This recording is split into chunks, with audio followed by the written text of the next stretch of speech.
Good day, everyone, and welcome back to Unpopular Aussie Opinions. Now, what I am about to tell you is going to send shockwaves through the rugby league community. It is going to make Knights fans absolutely furious, and it is going to confirm what many people have suspected for months now.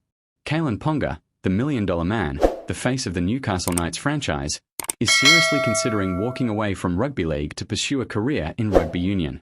And according to sources close to the situation, this is not just idle speculation. This is real. This is happening. And it could be announced sooner than anyone expects. Now, before you dismiss this as just another baseless rumour, let me lay out exactly why this makes perfect sense. Let me show you the evidence that has been building for months.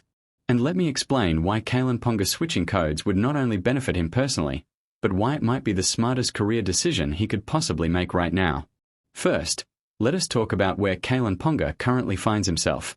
He is 26 years old, he is in the prime of his career, and he has just endured another season riddled with concussions and injury concerns.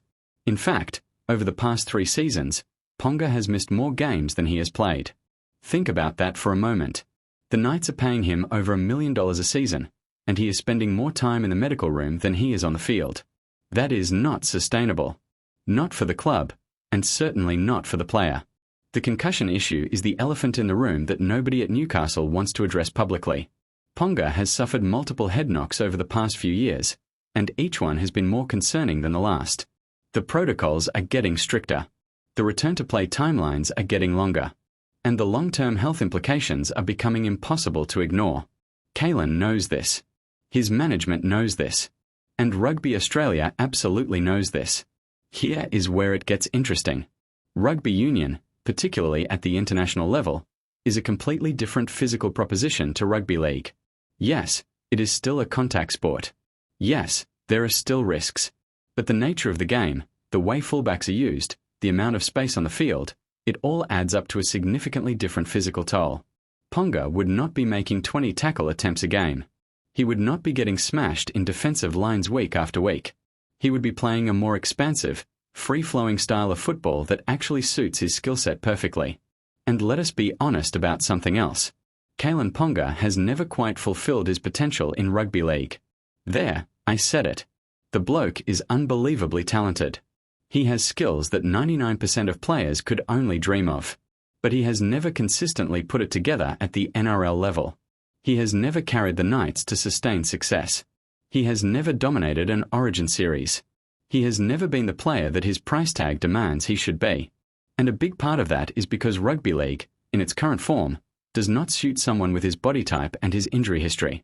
Now, according to my sources, Rugby Australia has been quietly courting Ponga for the better part of 18 months. They have watched his injury struggles. They have seen his frustration with the Knights' lack of success. And they have identified him as the perfect marquee signing to revitalise Australian rugby union ahead of the 2027 Rugby World Cup. And here is the absolute kicker. They are prepared to offer him more money than he is currently earning at Newcastle. Significantly more money. We are talking about a contract in the vicinity of $1.5 million per season over 4 years. That is $6 million guaranteed. No salary cap dramas. No risk of the club going broke. No worrying about third-party agreements falling through. Just cold, hard, guaranteed cash from Rugby Australia, backed by private equity money that has recently flooded into the sport. And for a player who has dealt with as many injuries as Ponga has, that financial security must be incredibly appealing. But it is not just about the money. It is about opportunity. Kalyn Ponga, despite his talent, is never going to be remembered as a rugby league immortal if things continue as they are. He is going to be remembered as a what-if player. What if he stayed healthy? What if the Knights had built a better team around him? What if he had made better decisions on and off the field? That is not the legacy he wants. That is not the legacy any elite athlete wants. In rugby union, Ponga would have the chance to represent Australia at a Rugby World Cup. He would have the opportunity to play in front of global audiences, not just Australian audiences. He would be competing on the biggest stage in world rugby, potentially against the All Blacks, South Africa, England, France. That is a completely different level of international exposure and prestige. And for someone who has been relatively overlooked at the state of origin level in recent years, that international platform must be incredibly enticing. Now, here is my unpopular opinion. And this is the one that is going to upset Knights fans the most. If Kalyn Ponga does make the switch to rugby union, the Newcastle Knights will be better off without him. Yes, you heard that correctly. The Knights will actually improve without their million-dollar superstar. And here is why. For the past 5 years, the Knights have built their entire game plan around one player. Everything runs through Kalyn Ponga. Every attacking set is designed to get him the ball. Every defensive structure is adjusted to compensate for his weaknesses. The entire salary cap is distorted to accommodate his massive contract. And what has it achieved? Nothing. Absolutely nothing. The Knights have not won a premiership. They have barely made the finals. They have been one of the most inconsistent teams in the competition despite having genuine talent across their roster. Imagine what Newcastle could do with an extra $1 million in salary cap space. Imagine if they could spread that money across 3 or 4 quality players instead of having it all tied up in one injury-prone fullback.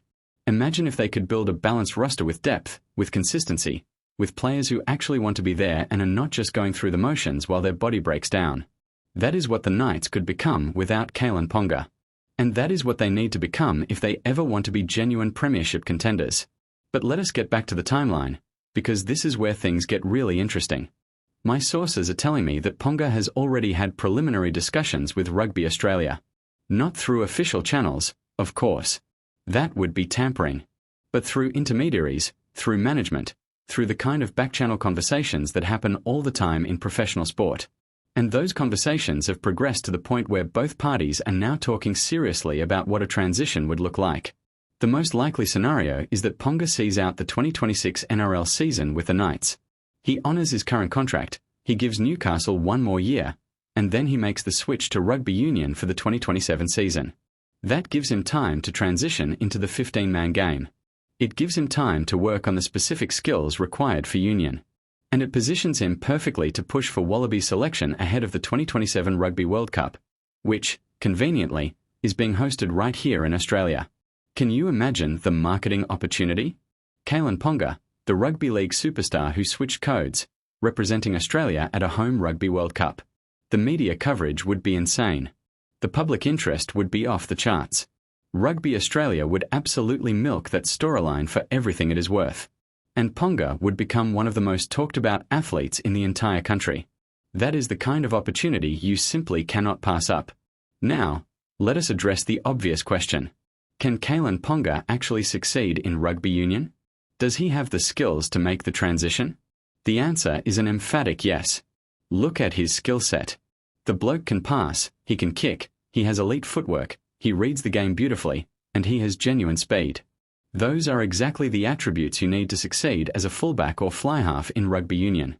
And unlike some rugby league players who have struggled with the tactical complexity of union, Ponga is a genuine student of the game. He understands structures, he understands space, and he would pick up the nuances of union far quicker than people expect. The comparisons to Israel Folau are inevitable, and they are also instructive. Folau made the switch from rugby league to rugby union and became one of the best players in the world. He was instrumental in the Waratahs Super Rugby title. He was brilliant for the Wallabies. And he did it all because rugby union suited his style of play better than rugby league ever did. Ponga has a very similar skill set to Folau, and there is no reason to think he could not achieve similar success. But here is the thing that nobody is talking about. If Ponga does make this switch, he will not be the last. Rugby Australia, backed by their new private equity partners, is actively targeting rugby league players. They are looking at guys who are frustrated with the salary cap, frustrated with injuries, frustrated with the grind of the NRL season. And they are offering them alternatives. Real alternatives with real money. If Ponga goes and succeeds, it will open the floodgates. Other players will follow. And the NRL, for all its bluster and bravado, will be powerless to stop it. The Knights, for their part, are publicly denying everything. They are saying Kalyn is committed to the club. They are saying he is happy in Newcastle. They are saying all the right things. But behind closed doors, there is genuine concern. The club knows that if Ponga walks, it will be a public relations disaster. It will confirm what many people already suspect, that Newcastle is a club in crisis, unable to retain their star players, unable to build a winning culture, and unable to compete with the big boys of the NRL. So here is what I think happens. I think Kalyn Ponga plays out the 2026 season with the Knights. I think he does his best to stay healthy, to perform well, and to leave on good terms.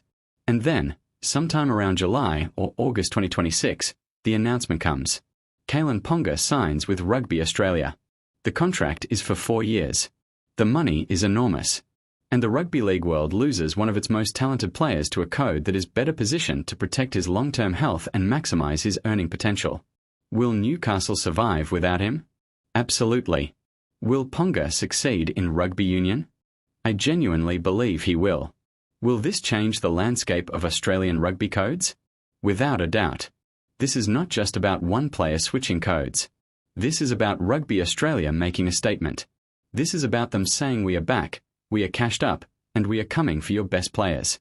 And the NRL better start taking that threat seriously, because if they do not, Kalyn Ponga will not be the last high-profile player to walk away. Thank you all for watching today's video. Let me know in the comments below whether you think Ponga should make the switch, whether he will succeed in rugby union, or if I have completely lost the plot on this one. Hit that like button if you want to see more controversial takes on Australian sport, and I will see you all in the next one. Take care.